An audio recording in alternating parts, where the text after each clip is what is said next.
안녕하세요. 이서희입니다. 오늘 목요일이고 일찍 오피스에 왔는데 오늘 프린터도 안 되고 조금 당황을 했는데 그래도 비디오를 찍어야 될 것 같아서 카메라를 켰습니다. 네.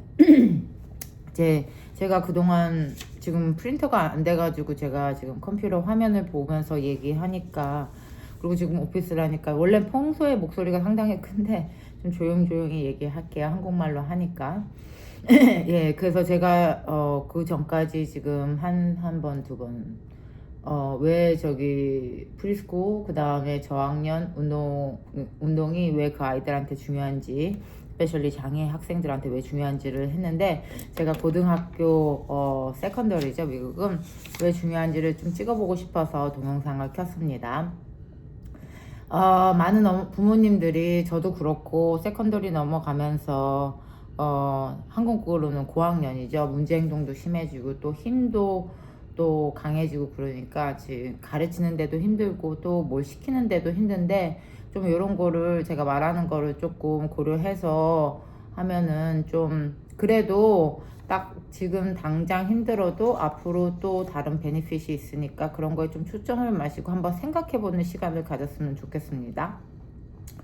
첫 번째로는 제가 초등학교 저학년 때 그 기본 능력 같은 거를 배우는 시기라고 그랬잖아요. 그래서 반복 교육, 그래서 그거를 또 익히고 그런 시기를 아주 중요하게 강요를 했는데, 애들이 중학생이 들어가고 고등학생이 이제 세컨더리라고 그러죠. 그 학생 때에는 이렇게 학교 커리큘럼도 미국도 그렇고 한국도 마찬가지일 거예요.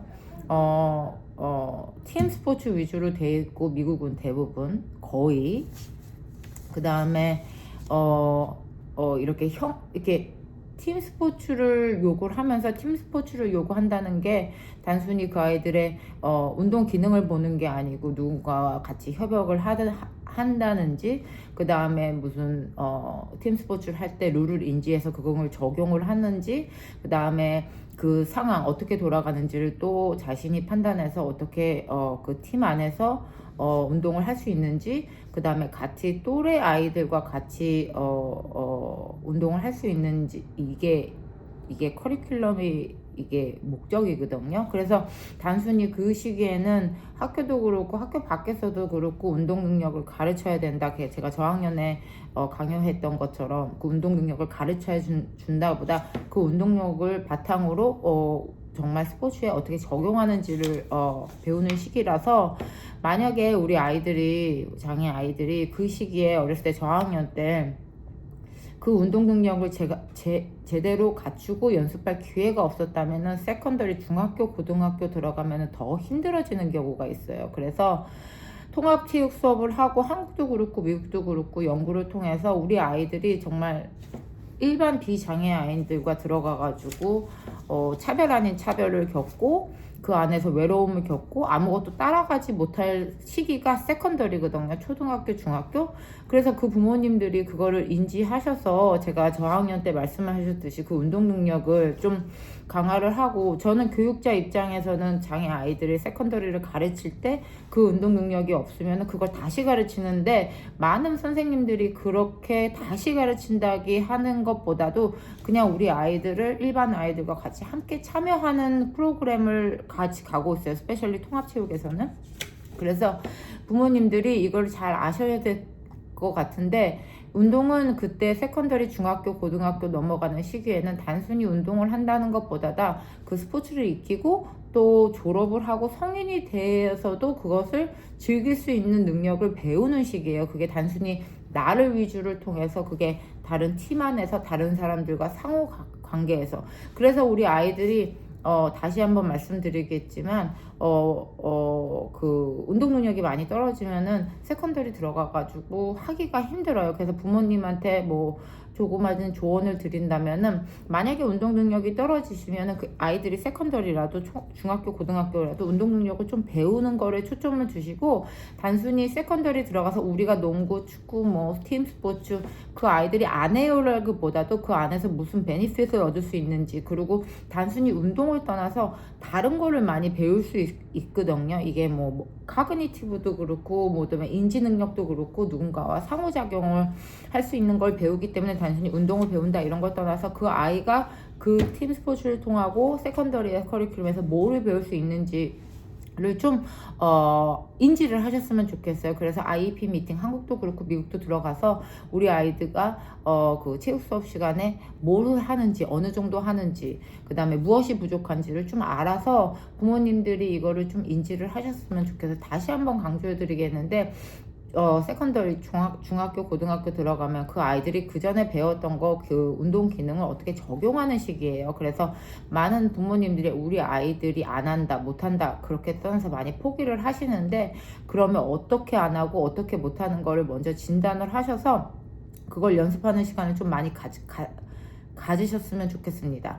그 다음에 두 번째로 세컨더리 부모님들한테 하고 싶은 말이 중학교, 고등학교 들어가면 애들이 사춘기가 들어가잖아요. 사춘기가 들어가면은 호르몬이 문제가 되고 호르몬이 문제가 돼 있으면은 그걸 바깥으로 배출해야 되는데 어떤 아이들은 공격성도 강해지고 또 충동성도 강해지고 자기 조절 능력도 더 강해지는 경우가 많아요. 그래서 문제 행동이 이미 있더라도 호르몬 들어가가지고 애들이 너무 많이 변하는 경우를 저도 겪었고 아마 부모님들도 겪으실 것 같은데 그거는 애들을 탓하는 게 아니고 그게 인간 호르몬 그게 정상인 거예요. 그래서 우리 사춘기 때 우리를 돌아보면 사춘기 때도 갑자기 우울해지거나 또 갑자기 좋아질 수도 있고 또 이걸 또 분출해야 되는데 우리 일반 사람들은 그걸 분출할 수 있는 통로를 알고 또 친구도 있고 또 뭐 운동하면 운동할 수도 있고 또 조언을 얻을 수 있는데 우리 아이들은 그게 없기 때문에 그게 더 나아지는 것 같아요. 그래서 저도 맨 처음에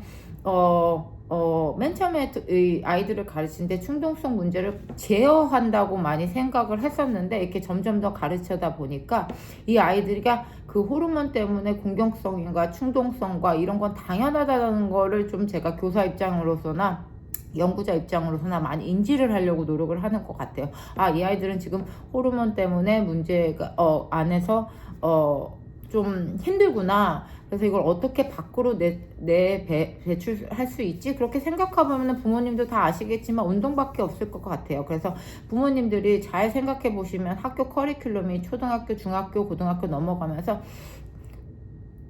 테스트 오리엔티드 커리큘럼으로 되거든요. 그래서 애들이 앉아서 공부하고 뭐 수학, 영어, 뭐 과학 그런 과목이 강해지는데 그건 미국도 똑같고 한국도 똑같은데 그 안에서 우리 아이들이 몸에 있는 그 호르몬이나 그거를 바깥으로 배출할 수 있는 건 운동밖에 없는 것 같아요. 그래서 단순히 체육 수업 때도 마찬가지고 이 초등학교, 중학교, 세컨더리 부모님들은 그 아이들이 그 호르몬이나 그 신체 활동 그런 거를 통해서 바깥으로 내줄 수 있는 운동의 기회를 반드시 찾으라고 제가 레코멘드를 하거든요. 그래서 그 시기에 정말 문제 행동이 심해지고 어떤 부모님들은 난 못한다 우리 애가 너무 안 하려고 한다 근데 그 시기에 그거를 잡지 않으면은 그래서 제가 저번에 얘기했듯이 어렸을 때 문제 행동을 안 잡으면은 이게 고등학교 중학교 가면 더 힘들어져요. 그게 왜냐면 호르몬 때문에.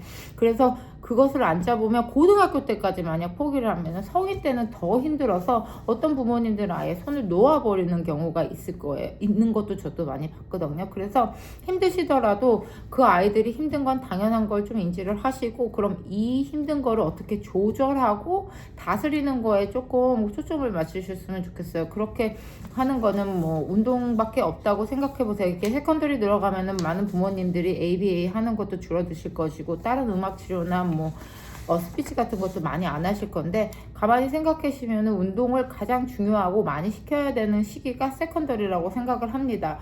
그래서 만약 그 시기에 안 하면은 호르몬 조절에 문제가 있다고 말씀드렸고 그 다음에 비만 급속도로 살이 찌는 애들이 많아요. 그리고 우리 아이들을 가깝게 보면은 애들이 먹는 게 있고 안 먹는 게 있고 부모님이 힘드니까 아이들이 먹는 것만 계속 주는데 세컨더리 가면은 그 습관이 더 고정이 돼서 당뇨나 비만이 더 높아지는 경우가 있어요. 그래서 우리 아이들도 제가 아이들 가르칠 때부터 아침에 먹을 때는 뭐 슈거리 푸드나 뭐 간식 같은 걸로 먼저 시작하는 애들이 많거든요. 그러면 좀 힘든 거예요. 근데 그 습관이 어렸을 때부터 고정됐기 때문에 갑자기 우리 애들 바꾼다 이게는 힘든 것 같아요. 왜냐면 우리 같은 경우도 그 습관을 고치는데 오랜 시간이 걸리고 아이들은 그게 없기 때문에 그걸 고쳐줄 사람이 없고, 어떤 부모님들은 그렇게 하는 거를 잘 굳이 중요하다 생각을 안 하시기 때문에 그 습관이 굳어져 가지고 운동 능력이 떨어지고 운동할 시간도 없고 계속 음식 같은 거는 그렇게 먹으니까 비만이 없고, 비만에 따라서 당뇨도 올 수 있고 신체 활동에 많은 문제가 있으니까 부모님이 그거를 좀 인지하셨으면 좋겠어요. 그래서 세컨더리 중학교 고등학교 아이들은 잘 움직이기 싫어하는 건 당연해요. 비장애 학생들도 같으니까 그걸 좀 인지하셔서 조금 더 이 시기에는 조금 운동을 해야겠다, 아이들이 힘들어하니까 신체상. 그래서 그 프로그램을 많이 좀 생각해 주셨으면 좋겠어요. 그래서 세 번째로는 또 이어갈 수가 있는데, 세 번째는 운동은 아이들의 행동, 정서, 자기 조절할 수 있는 최고의 하여튼 방법이라고 생각을 해요. 어떻게 전 부모님도 한번 아이들이 어떤 커리큘럼 받고 수업을 받고 아마 잘 생각을 하면은 운동하고 나면은 많이 컴해지잖아요. 그래서 저 같은 경우도 운동을 거의 매일 하는 스타일인데 좀 힘들거나 아침에 하거든요. 그래서 아침에 하는 게 저한테는 많이 그 하루를 조절하는데 많이 도움이 되더라고요. 그래서 아이들이 그 시기에도 운동을 통해서 자기 행동을 조금 조절할 수 있고, 그게 너무 과하다면 좀 낮출 수 있고, 정서적으로 너무 불안한 아이들은 그걸 좀 조절할 수 있어서, 단순히 그래서 부모님들이 우리 애는 너무 안 하려고 해요. 그렇게 하는 것보다도 그럼 이 상황에서 내가 무엇을 할 수 있지, 어떤 운동 프로그램을 할 수 있지. 미국에는 짐 같은 게 많거든요. 부모님이 좀 적극적으로 안 찾아보시는 부모님을 제가 많이 경험을 했어요. 그래서 찾아보시고 트레이드밀이라도 시켜보시고, 한국 같은 경우는 프로그램이 애프터스쿨도 많고 뭐 그러니까 부모님이 충분히 운동을 통해서 아이들이 그 자기조절 능력과 정서 조절 능력과 행동 문제를 조금 낮출 수 있는 거를 찾아볼 수 있다고 생각하거든요. 그래서 다시 한번 강조하겠지만 세컨더리 안 하면은 성인의 그 습관이 고정이 돼요. 그래서 제가 성인을 대상으로 연구도 많이 했는데 운동에 대해서 배운 적도 없고, 그 다음에 어렸을 때는 뭐 부모님의 영향으로 태권도, 수영 같은 것도 했는데 중학교 고등학교 넘어가면서 아예 안 한다, 그것은 성인까지 간다, 이렇게 생각 나오거든요. 그래서 조금 부모님들한테 이렇게 좀 강제적으로 제가 연구하라면 좀 하세요라고 말씀을 드리는데, 제가 유튜브라서 이렇게 뭐 강제적으로 하세요라고는 말씀을 못 드리지만, 그 자기조절 능력, 우리도 힘들잖아요. 우리 사춘기 때 울고 감정 조절 안 되고 그 다음에 업앤다운이 심한데 아이들도 똑같거든요. 그래서 그것을 조절해 줄 수 있는 방법은 운동이라고 말씀드리고 있습니다. 그리고 네 번째로는 체육이 운동을 통해서 또래 아이들과 가장 연결할 수 있는 운동이 통로밖에 없어요. 그래서 우리 어머님들이 잘 보시고, 어차피 우리는 사회적인 인간이라서 뭐 누군가와 사회성이 없는 사람들도 있겠지만 누군가와 함께 상호작용을 하고 살아가는 게 인생이잖아요. 그게 뭐 통합교육의 기본이고. 근데 가만히 생각해 보면은 우리 중등 고등학교 아이들 세컨더리 넘어가면서 아이들이 체육에서 유일하게 다른 비장애 학생들과 소통하는 기회가 있어요. 그래서 어머님들이 단순히 운동을 하러 갈 때 운동을 배운다는 거를 떠나서 우리 아이들과 그 프로그램 안에서 그 공간 안에서 다른 비장애 아이들과 상호작용을 할 수 있다는 그 베니핏을 한 번 더 심각하게 생각을 했으면 좋겠어요. 물론 그 아이들이 공유하는 목표와 또 우리 아이들이 공유하는 목표는 다르겠지만 또 같은 공간에 있고 같이 상호작용을 하면서 아이들이 많이 좋아집니다. 그렇게 그 아이들이 단순히 이렇게 하세요 하면은 우리 아이들은 안 하잖아요. 근데 그 상황에서는 지도자, 저 같은 사람들의, 그 다음에 다른 지도자들의 또 노력과 또 꾸준한 노력이 필요하겠죠. 같이 상호작용을 할 수 있는 프로그램을 디자인하고 뭐 그런 거에서.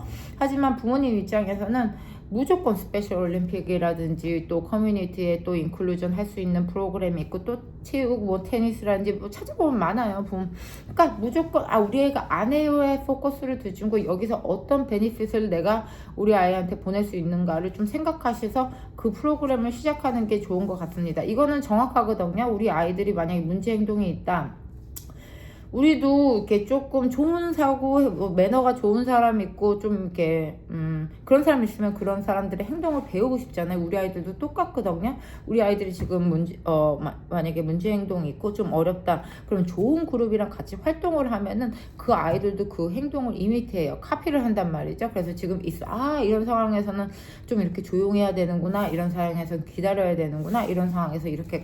그러니까 그 안에 있으면 그 좋은 매너들이나 그 좋은 행동을 배우기 때문에 아이들이 또래 그룹에 많이 좀 도움을 받죠. 그래서 우리 아이들이 또 어떤 어머니들은 또 이렇게 넣었는데, 비장의 학생들이 또 걔네들한테 프로그램에 방해될 것 같아서 우리 애를 뺐습니다. 눈치 보여서요. 근데 그거는 한번 생각을 해보셔야 되는 게, 비장의 학생들은 우리 아이들을 어떻게 상호작용하는지를 잘 몰라요. 잘 배우지를 않았죠. 그래서 그 기회도 없었고, 우리 아이들이 혼자 하고, 그래서 어떻게 접근해서 그 아이들과 친구를 하는지 전혀 배우지 않아요. 우리 일반인들, 성인들이랑 똑같은 거예요. 그래서 그 역할도 또 지도자나 저 같은 사람들의 역할이 중요하겠지만, 그 통합체육에서 또 아이들과 함께 운동을 하면서 우리 장애 아이들뿐만 아니라 비장애 아이들도 우리 장애 아이들을 위해서 저런 사람도 있구나, 저런 친구도 있구나, 또 그 아이들과 상호작용을 해서 좀 도와주는 수도 있고, 또 그렇기 때문에 그리고 다른 아이들과 함께 하는 운동은 우리 아이들한테도 도움이 되지만 또 비장애 아이들한테도 도움이 되니까, 부모님이 너무 눈치 보지 마시고, 한국이든 미국이든 어느 주에 있든, 제가 많은 주에 있는 부모님들과 같이 연구도 하고 같이 얘기도 많이 하고 그랬는데요. 그래서 좀 용기를 내시고, 부모님들이 가장 용기 내는 게 중요한 것 같아요. 용기를 내셔서 그 프로그램을 찾고, 우리 아이들이 맨 처음엔 안 해도 그래도 꾸준하게 보내는 거가 중요하다고 생각합니다. 좀 서머라이즈를 좀 제가 말했던 걸 쭉 해서 한다면, 저학년에서는 운동 기능을 배우고, 세컨더리, 중학교, 고등학교는 그 운동계에서 배운 거를 적용하는 시기예요. 그래서 많이 할 때 좀 더 어려워질 수도 있고, 또 인지 능력이 필요하고, 또 그런 상황이에요. 근데 그런 상황을 잘 이끌어줄 수 없는 상황에 우리 아이들 그냥 딱 넘어놓으면, 우리 아이들은 또 뭐라고 그러지, 차별화되고 또 아이솔레이트 되고, 그 안에서 따돌림도 받을 수 있으니까, 그 역할은 또 교사나 지도자나 할 수 있는데, 부모님들이 우리 아이가 이 공간에서 얻을 수 있는 베네핏을 한번 생각을 해보셨으면 좋겠습니다. 단순히 운동에서 운동한다 이걸 통해서 이 아이가 무엇을 베네핏을 얻고 또 좋아질 수 있는지, 그래서 그게 안 되면 연습하면 되는 거고, 그게 안 되면 또 서비스를 찾으면 되는 거, 그게 안 되면 다른 사람한테 요구할 수 있으니까 너무 어렵게 생각하지 않았으면 좋겠어요. 그리고 두 번째로는, 우리 아이들이 호르몬 때문에 문제 행동이 좀 심해지고 감정이 폭발하고 자기 조절이 어려워지는 건 당연한 거예요. 그래서 부모님들이 저는 아이들을 가르치는 입장이고 매일 같이 사는 입장은 아니지만, 가르쳐도 힘이 빠지는데 부모님들은 더 힘이 빠질 수도 있겠죠. 그건 당연한 건데, 운동을 통해서 충분히 조절이 되고, 운동을 통해서 자기 행동 문제도 조금 조절할 수 있으니까 좀 한번 생각을 해보시고, 그 다음에 우리의 사는 목표가 다른 사람이랑 연결되는 게 목표잖아요. 그래서 대부분 아이들이 성인기 들어가고 또 가면은 또래 아이들과 같이 상호작용을 하고 그 안에서 프로그램을 돌릴 수 있는 기회가 많이 없어요. 우리 커뮤니티도 그렇고 한국도 마찬가지고. 그러니까 부모님이 그런 거를 좀 적극적으로 찾아서 눈치 보지 마시고, 눈치 볼 필요 없어요. 좀 풀어서 우리 애들한테 좀 받게 하고, 또 도움이 필요하면 또 지도자를 찾고, 그렇게 하시는 부모님이 좀 되셨으면 좋겠어요. 많은 부모님들이 세컨더리에 좀 힘을 내시고, 초등학교, 중학교, 고등학교, 이게 저학년 때는 좀 잡고, 그 다음에 중고등학교 때는 그것을 좀 이끌어갈 수 있고, 아니면 성인기에는 너무 힘들거든요. 그러니까 부모님들이 조금 힘들고 귀찮고 바쁘신 건 충분히 아는데도 좀 그런 프로그램을 찾으실 때마다 우리 애가 여기서 얻는 베니핏이 뭐고 혜택이 뭔지 한번 생각을 해서 좀 적극적으로 좀 운동을 좀 아이들한테 권장했으면 좋겠어요. 다시 한번 말하지만, 부모님이 적극적이야 애들이 좋아지거든요. 부모님이 수긍적이면 애들이 안 좋아져요. 그 다음에 부모님이 적극적이면 애들이 정말 좋아지는 게 정말 분명하게 나타나요. 제가 교사 입장에서 또 연구자 입장에서 아이들이 부모님을 통해서 많이 좋아지는구나. 이 부모님들은 아이들한테 정말 정말 열정적이시구나. 또 IEP 미팅 와서도 저는 느낄 수 있거든요. 이 부모님은 정말 질문도 많이 하시고 아이들한테 아구나. 또 그런 부모님을 만나면 좀 더 해드리고 싶어요. 근데 아무 관심도 없고 잘 모르고 그러면 아 맞나 이게 맞나 이게 교사 입장에서도 그렇게 생각을 하는데 그래서 부모님들이 그걸 잘 생각하시고 세컨더리 고등학교 중학교 고등학교 있는 부모님들이 조금 더 바쁘신 거 아는데 힘을 내셨으면 좋겠습니다. 그러니까 제가 항상 말이 빠르고 바빠서 그래요, 정신이. 그래서 질문 있으면 댓글에 남겨주시면 감사하겠습니다. 좋은 하루 되세요.